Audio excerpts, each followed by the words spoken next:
Holy God, on this 20th anniversary of 9/11, we give thanks today for the opportunity to gather with a common spirit, a higher spirit, a spirit dedicated to honoring those who gave all. Many are called to serve in this world. Fewer are called to the fire service, and still fewer are called to pay the ultimate sacrifice.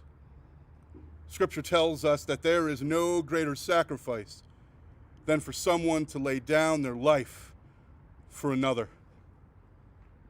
On September 11th, 2001, 343 firefighters paid that ultimate sacrifice, and certified death number one was Chaplain Michael Judge of the FDNY, who died doing what we do, saving lives. We give you thanks for your servants, brave fire chaplains, firefighters, and first responders, for the selfless, untiring duty and gifts that they give with their very lives. Now bless all who witness this memorial in the honor of those who paid that ultimate sacrifice. And may all honor, praise, and glory be to God, now and forever. Amen.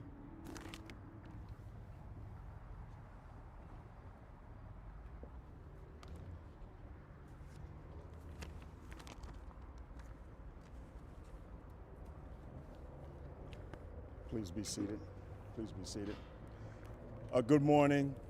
Thank you for coming out today on this wondrous day.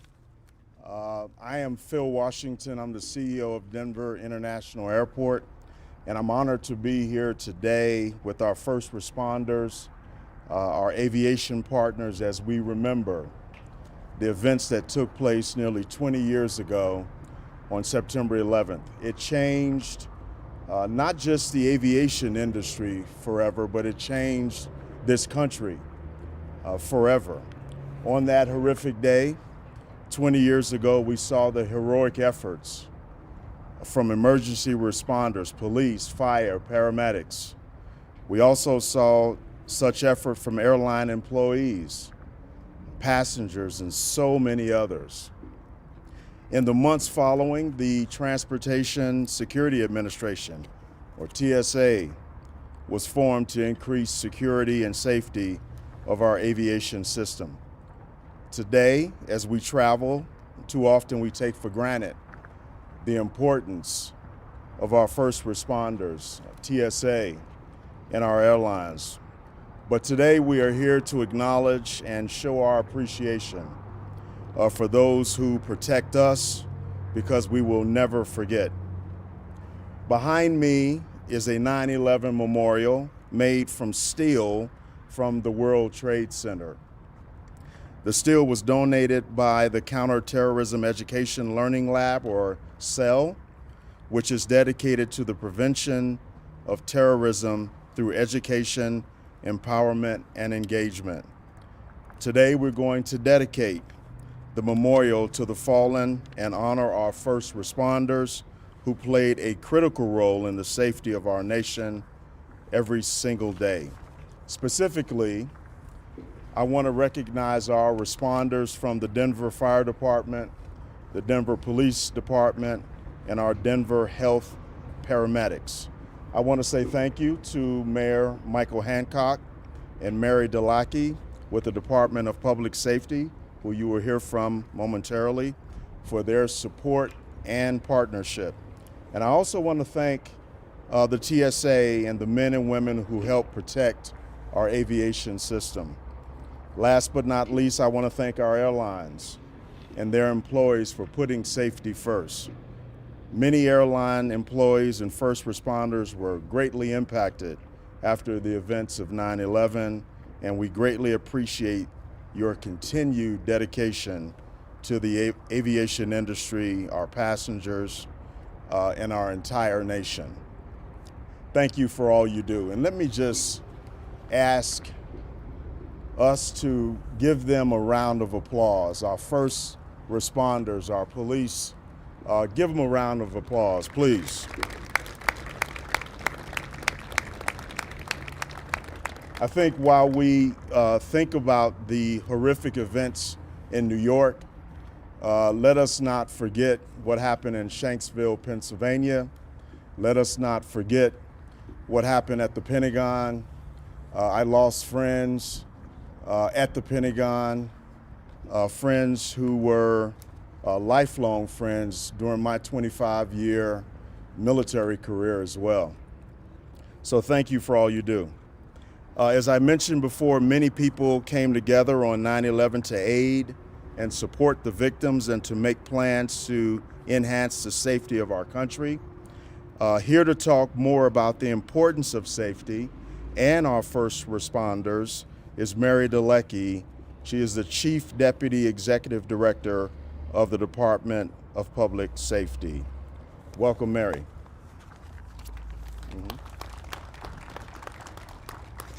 Good morning, ladies and gentlemen. First off, Executive Director Murphy Robinson extends his sincere regrets that he was unable to be here today, but his thoughts are with all of us as we commemorate this day. 9/11, numbers that are forever seared into our consciousness. We hear that combination of numbers and are instantly transported back to that day. We recall where we were, who we were with, what we were doing, and that abrupt interruption. That sinking feeling in our guts, the awareness of the horror, the reminder that evil does exist.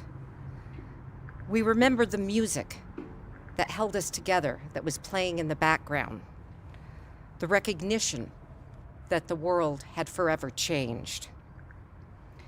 20 years later, as we gather to recall that infamous day, we remember those that we lost. We think of those who ran in terror from the unthinkable, their family members and friends running the streets, searching for them. And importantly, we honor the selflessness of those who rushed in through dust, smoke, and flames. On one of the worst days in our history, we witnessed some of the bravest acts in our history. With no time to decide, first responders ran into the unknown dangers without regard for themselves, the firefighters, paramedics, police officers, and chaplains. Those courageous, brave souls who rushed into action and saved countless lives while we stood by and watched, frozen. They were and are the best of America. We will never forget their sacrifice. Recent events have tarnished our view of this noble experiment that we call the United States of America. In honor of those who gave the ultimate sacrifice and those who responded to the unthinkable 20 years ago, let us remember the spirit of resilience that we exhibited so brilliantly after that unimaginable tragedy. How we came together to hold each other, comfort each other, and move forward. In honor the selflessness of those brave souls, let us join to forge a new path forward today, acknowledging differences while we can find commonality.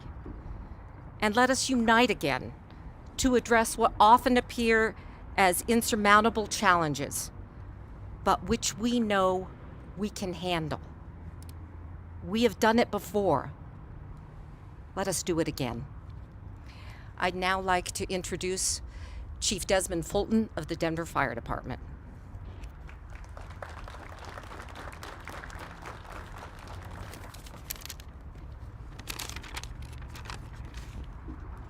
Thank you. Excuse me. Thank you, Chief Deputy Director Dalecki.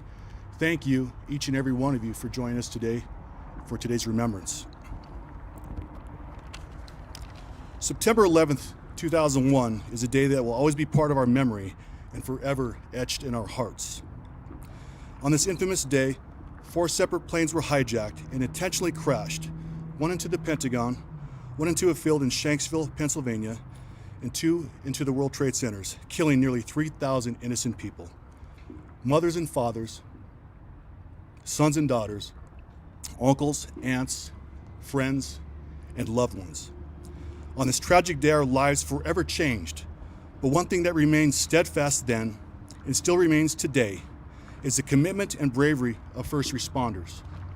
8 EMT and paramedics, 23 Port Authority officers, 37 police officers, and 343 firefighters made the ultimate sacrifice, giving their lives so others could be saved. On September 14, 2001, President Bush said, "America today is on bended knee, in prayer for the people whose lives were lost and for the families who mourn." May this memorial behind me remind us today and continue to remind us of the unwavering sacrifice that was made by the men and women in uniform. Today we remember the lives that were lost. We honor the courage of those who put themselves in harm's way then, and we honor those amongst us who continue to do so now. As we move forward, may we never forget how our lives were changed, and may this memorial serve as a place of both healing and remembrance. Thank you, and may God bless you and your loved ones. Please help me in welcoming Commander Chuck Todd from Denver Police.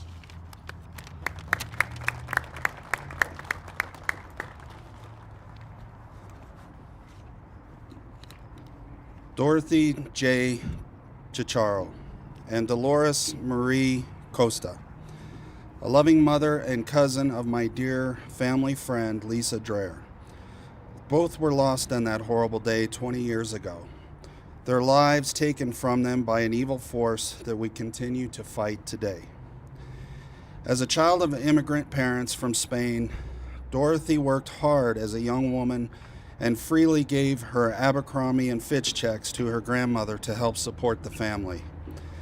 Lisa's cousin Dolores worked just as hard.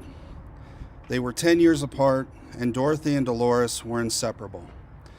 Both honored each other by serving as each other's maid of honor at their weddings. Dolores worked for the management firm Fred Alger. She was the owner's right hand and managed the office for them. In 1998, Dorothy joined Dolores at Fred Alger, working Mondays, Wednesdays, and Fridays. However, enjoying her grandchildren's birthdays on Saturday, September 8th, Dorothy spent the weekend with her family in Brooklyn. And during her visit, she called Dolores to say she would be unavailable for work on Monday, but instead arrive on Tuesday, September 11th.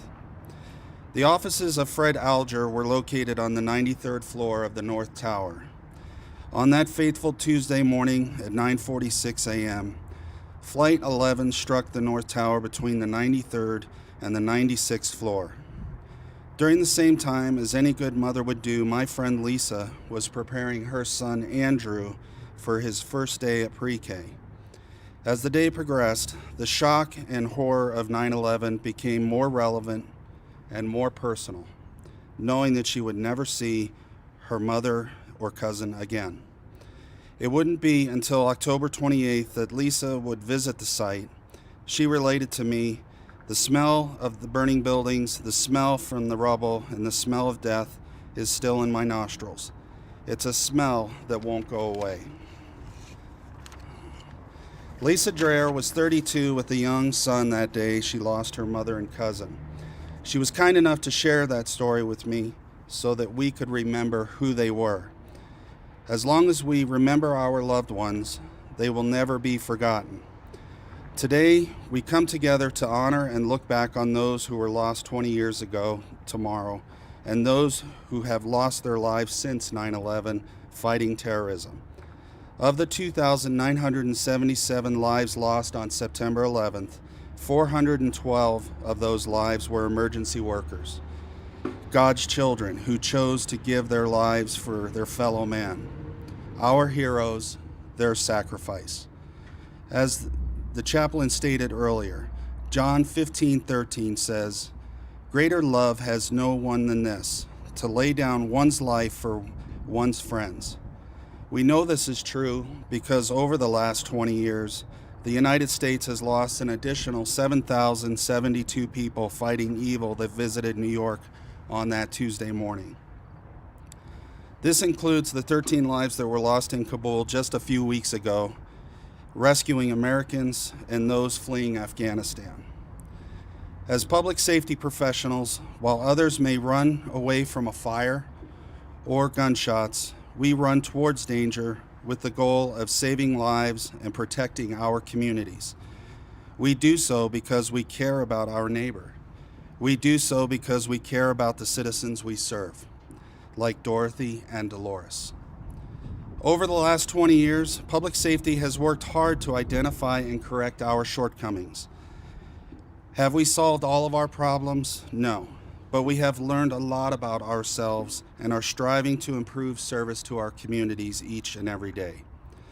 For example, our interoperability for communications allows us to share information regardless of jurisdiction or agency, making our response to threats more timely, efficient, and effective. Here at Denver International, local safety officials meet regularly with our federal partners to improve travel safety and our overall performance. However, 20 years later, we know that we must continue to be diligent so that we can continue providing the best possible traveler safety in the country.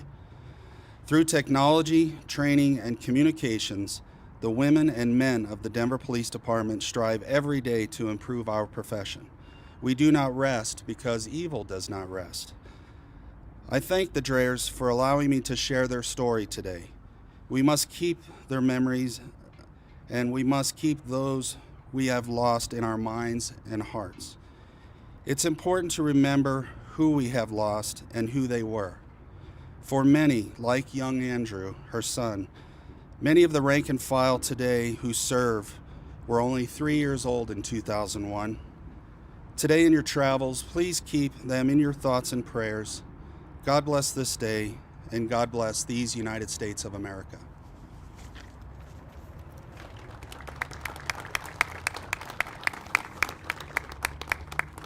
Thank you, Commander Chuck, and all of our first responders and partners here today. We're again thankful for all you do every day. At this time, I want to ask you all to join me for a moment of silence, which will be followed by the dedication of the memorial with the placement of 2 wreaths.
And now the placement of wreaths.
Please be seated. Thank you all for joining us here today as we remember those we lost on September 11th, 2001, and honor our first responders and heroes from the airlines, TSA as well. We will continue to honor 9/11 victims tomorrow in the Jepson Terminal with a ceremony performed by the TSA Honor Guard at 6:46 a.m. and 3 p.m. So as we continue on with our lives after 9/11, we must never forget the significance of this day, the people we lost and the people who are dedicated to our safety each and every day. Please know we will never forget. Let me thank Chief for hosting this event at the firehouse. Let me thank again the Denver Fire Department and the Denver Police Department and Public Safety. And let me thank all of you for coming out today and honoring those that deserve to be honored, our first responders and others. Thank you all for coming here. And let me lastly thank the teams that put this together, our communications team that put this together, and all that you work with. Thank you so much for coming.